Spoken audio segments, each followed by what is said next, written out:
What's up, everybody? Josh Tapp here again, and welcome back to the Lucky Titan. I first off have to say I am sick today, and probably for another couple interviews because I'm batching them today. So you're gonna have to forgive the stuffiness sound over here. But regardless, we have some amazing guests coming on over the next few days.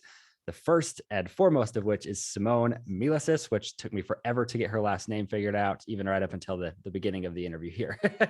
But really excited to have Simone here. Just to kind of throw this out to everybody. So Simone has done multiple millions of dollars in businesses over her years. She's also part of the Access Consciousness group, which it's been funny. I've been running into a lot of people in this group. It's an Australia-based company that is now global. Thousands of people going out. I would almost say it's like the new Franklin Covey. I really love what you guys are doing because you're creating this ecosystem of just growth and progression for people. So Simone, first off, say what's up to everybody, and we're happy to have you here. Thank you so much, Josh. Thank you for having me here. Hey, I just wanted to say one thing though. It's actually American based was first off. Oh, And well, then there now we we have an Australian company, a Europe company, and America. So Access Okay. Consciousness. Yeah. Well, there we But thank go. you for having me here. Yeah, no problem. Brendan lied to me. So Brendan Watt, if you're listening to this, I'm just kidding. Oh, hang on a second. We can't go down that road because he's my ex, remember? Live on podcast. No. Yeah, I know. It's funny story for the audience here, right? I mean, Simone and I are hopping on, and we're like, she mentioned Access Consciousness. I'm like, I know a guy who does something very similar to that. He's like, oh, that's my ex. I'm like, that is hilarious. And we just had him. So Brendan Watt, go check out his interview. It's probably 4 or 5 interviews before this one, but definitely go check that one out as well. We had a fantastic conversation, and if these two were a couple and are still thriving together, even post marriage or being together, it's just so awesome. So Simone, I want to talk pivots with you and building a business ecosystem, because that seems to be what, like you said, is really one of your core skills as an entrepreneur. I mean, you've been able to create this ecosystem of other businesses cross promoting and really rising the tide instead of just trying to raise yourself. So let's talk about that first off. Yeah, look, and I'm going to say it's not cognitive that I've done that throughout my life. It's like, as I was saying to you before we started the interview, so much of what I've chosen is, well, let's go back one step, because from a very young age, I wanted to change the world. I wanted to change the way we were in the world. I wanted to change the way people looked at each other, the way they were with the planet. And this is like, 17, 18 at school, and people are talking about going, to college and getting married and having kids. And I was like, how do I be something different in the world that wakes people up? And so that was, I guess, my primary demand of myself and request, to be that. So then I just kept choosing and being in question, and I found myself in different situations. I traveled all over the world for 3 years because I was like, I need to see the world, and did that, met a whole lot of different people, worked in different industries. And business to me was always something that was very, to me, it was so malleable. Like the business that you could create, you could so create a change in the world or a change in people's lives. So I was always interested in having my own business. And people used to say to me, what is that going to be? And I was like, I have no idea. I just know that that's the sort of the road that I want to walk down. And so I've owned many different businesses. Some of them I've been really successful. Some of them I've failed dismally, but can I say each one, it's like you gain so much awareness from it. And then with this pivot moment, I mean, I was saying to you before, it's like I had this business in the music industry, and the company I had was called Good Vibes for You, and hence the name. I was like, we did merchandise, and I wanted to create these t-shirts and merchandise that when people read it, they would be inspired to choose something different, know that they can wake up and choose happiness. They don't have to have a bunch of money in the bank account to have it, or, find the one. It's, they can have that themselves. So, and that was very much my driving force, is how do I inspire people to be greater each and every day? And then I ended up doing merchandise for musicians, and I was working with some of the top musicians in Australia. And at that moment, I have, access all areas passes. People are asking who I am, what company it is, etc. And backstage, going to the music parties. And I remember one day I went, this is not it. Like, this is not what I'm meant to be doing. And I had just found Access Consciousness and I'd just been to a couple of seminars, and I checked that out more. And then within 6 months, I found myself in Houston, Texas, doing a facilitators class to find out more about it. So I guess those pivot moments take a lot of courage.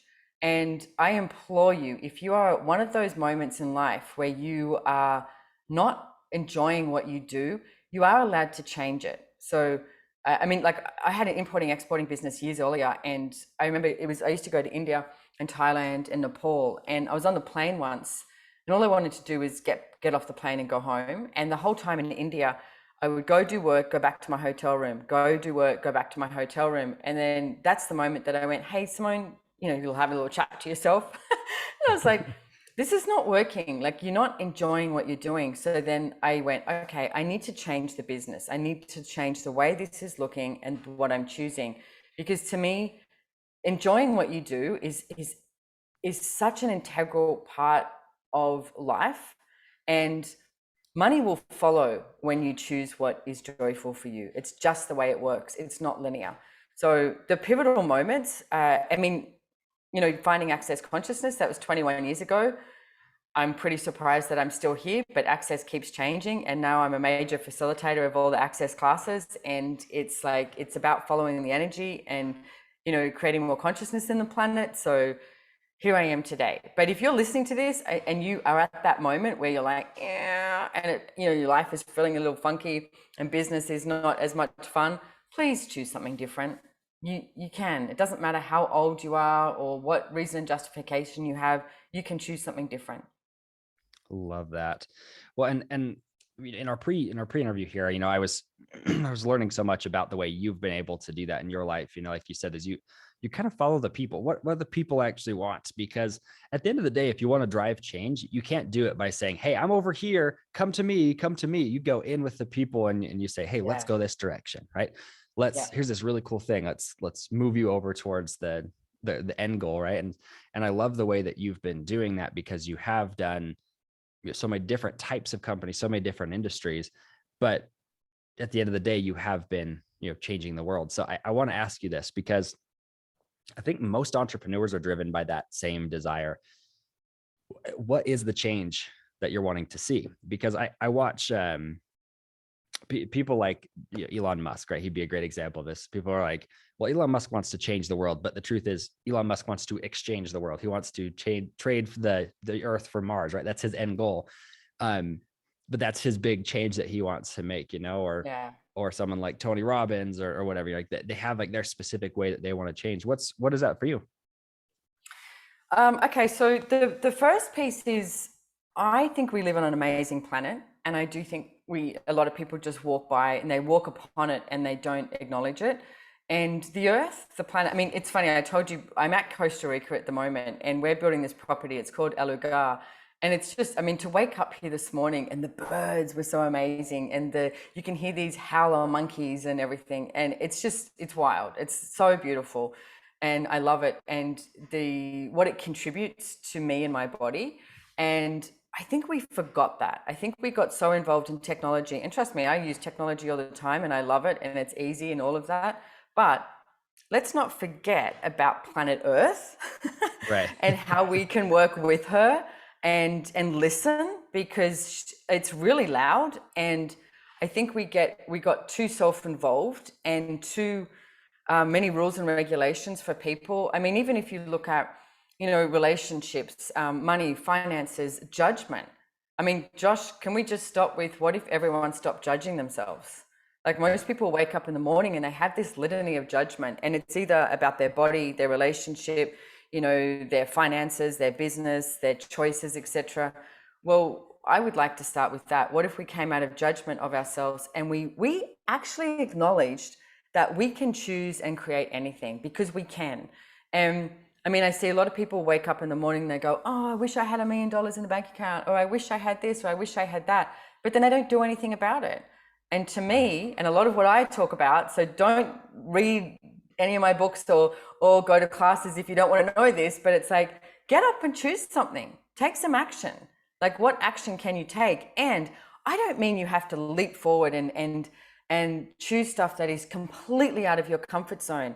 I just choose one thing today. What if it was 1 hour a day that you were doing something to nurture you and your body? What if it was just today you actually didn't judge yourself? What if it was just today you were grateful for the amount of money that you have in your bank account, whether it's $10 or $1 million, and then you went, all right, so now what else would we like to create? So to me, it's really about coming out of judgment, not buying your own limitations, not buying the points of view of others. I mean, so many people project at you of what you should be doing rather than where are you in the computation and what if you could start choosing your life. I mean, relationships is a huge one for that. You know, you're supposed to be right if you're married and have kids, etc. And then, and then if you're single, it's not, so much acceptable, but nowadays it is acceptable, but there's still this right and wrong. And to me, if we came out of the rightness of our point of view, then we could actually be free. And then we could create something really different here on planet Earth. Yeah, love it.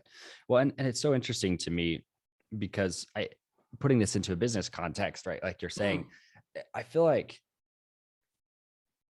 I feel like a lot of us look at business like it's separate from what you just explained, right? And Yeah. it's so synonymous.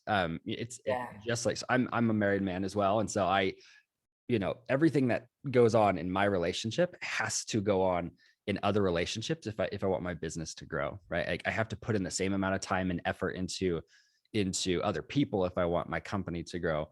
So I love to see that people like you are spreading the word on that. I so agree, and I'm always like, because people go, oh, I hope you're getting some time off, or I hope you get to have a holiday, and I'm like, time off from what? Changing the world, and Exactly. but it's true, and it's like the team I work with always crack up laughing because I always go, I was just in the shower, and because they all go, so we need to get you some notepad or something that you can write in the shower, because I'm one of those people who comes out and goes, I was just thinking maybe if we did this, this, and this. So what if you didn't switch yourself off from business, but you also didn't have to switch yourself on, but you were, because you are so capable of this, of including everything in all of your choices. So if it's a Sunday afternoon, you have a great idea, take some action. If it's a Tuesday morning and your wife and your new child is, requiring you, spend some time with them. It's like, where did we buy into, again, the rules and regulations of Monday to Friday, 9 to 5, or these are the hours I work, now I switch off. I never switch off from anything. It's like, what if we were, and that is so much about access consciousness too. It's like the awareness of everything. Like consciousness includes everything and judges nothing. Yeah, love that. Well, and Mm. so the question that would come to mind as you're saying that is like, how do you prevent burnout in those situations? Because like you're saying, it's more of a purpose driven thing, and everything is interrelated. Like how are you preventing burnout with that? So one of the tools that I would talk about is choosing, and I just said it before too, is that 1 hour a day and 1 day a week to do something that nurtures you. And when I say that, I would ask, what is that for you? Because most people will go, oh, that's getting a massage, or it's having a long bath, and it might not be. It might be something completely different. So what is it that actually nurtures you? And I mean, there's so many basic tools that I would look at. I mean, living in Australia and working globally, when you wake up in the morning, Europe and America are awake. So they sort of got this energy of like, are you awake? Are you awake? Are you awake? So you could wake up going, oh, and grabbing your phones and making that your priority. But I don't. It's like my body and myself are my priority. So it's like, but it could be 30 minutes. And then one question I would ask, which is gold, is what requires my energy today? Because there's so many businesses and so many projects, and when people start thinking about it and then they go to their to-do list, then they start ticking off everything that they think they're supposed to do, which usually ends up in judgment of what you haven't done or what you are trying to force something into action, rather than if you be in question and ask, okay, so where is my energy required today? You'll get this hit, you'll hear this whisper and go, oh, here. Then you might call one person and it moves everything. Like that's one of the things I love about business is you don't have to do everything yourself and be willing to receive from everyone. But then if you are aware of everything, like you have like this helicopter view, this aerial view, then you'll know what's next. You'll know who to talk to, where to go, what to choose. Yeah, I love that. Um, you're sparking this question for me because I ask myself that every morning, like what requires me, maybe not in those exact same words, but I'm going to start using that. What requires my energy today? Mm. With that, because I know for myself, right, with our company, I spend 6 to 8 hours a day on calls with people, talking to people. And if I'm not on calls, I'm live with them, talking with people. And um, I love it. I love that aspect of what I do. But what's been interesting for me is recently is I have all of these things that people that I need to meet with in Mm-hmm. order to move the business forward, but I don't have enough time in the day to meet with all the people I need to meet with. How would you go about solving that problem? I would, and this is a tough one too, if you're a control freak like me. I Um, am very much so. yeah, okay then, hands up. um, this is how I start doing this is every single thing that I'm doing throughout the day, I go, oh, could somebody else be doing this? Right. And then starting to let things go. And because that's one of the things I always see, Josh, is people who don't allow their business to really exponentialize beyond their control is because they're holding on to something. So even from the smallest of things, it's like, could somebody else contribute here? Could somebody else do this? And then it is that letting go.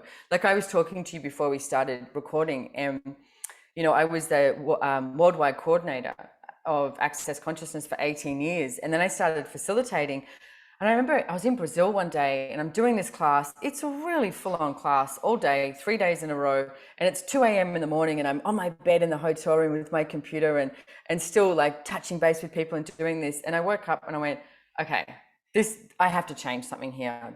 I really am burning everything out here. So I need to change something. And it wasn't the easiest thing in the world for me to let go of that job. I loved being worldwide coordinator. I loved the business side of it. I love, all these different projects and that generative ideas of something different. And I had to pass that on because I knew that if I desired for Access, the company, to be bigger, I needed to let go of something. So my question to you is, Josh, what can you let go of that would give you more space to actually because what are you great at? I mean, you're great at doing a podcast, right? You're great at, these other things. So it might be some things that you actually enjoy that you need to let go of, but what is it that you are choosing that is really expanding the business? Yeah, and That's I what know I for would say. myself, and that's a great question. I know for me recently, is I love the closing call when it comes to selling services, any service, because to me it's you're acting like a doctor. It's more of like Mm-hmm. prescribing a situation. So I get to know them, see what their issues are, help them solve those problems with business. And but what's been interesting is my time has been better spent networking, building the enterprise accounts, where we're like, hey, let's work with a huge organization. And then, that's been more worth my time, quote unquote, from a financial perspective, Yeah. or pitching the vision to somebody else, where sales unfortunately has become like a not Josh required task, if that makes sense. And not Josh required task. I Yeah. like that. Because I'm like, somebody else could definitely do it probably better than I could anyways, because I am not a pushy guy at all. So it's just fun for me. I just like seeing where they're at. And I'm like, hey, if you don't need our services, it's fine. There's somebody else who probably needs you Yeah, but as a that is client. such an invitation, Josh, like being that energy rather than something pushy. Hey, can I just give one tool to go with this, okay? Yeah, please Because do. I was very control freak, and I remember sitting in this was like 20 years ago when I first discovered Access, and I flew to San Francisco because Gary Douglas, the founder, was doing this a business class with these tools, and I'm sitting in the front row, and he starts talking about being controlling of the business, and are you actually employing people who are better than you? And I realized that my point of view was no one can do the business as well as me, which I've come across that a lot over the years Right. working with different businesses and people. So therefore I was employing people who were not as good as me, so I always had to be this source point. It wasn't moving forward unless I sort of was giving the tick of approval. So from that moment, I went, oh, wow. And so I went home, and then I started asking for people who were better than me to show up, who were better at sales than me, better at accounts, better at everything.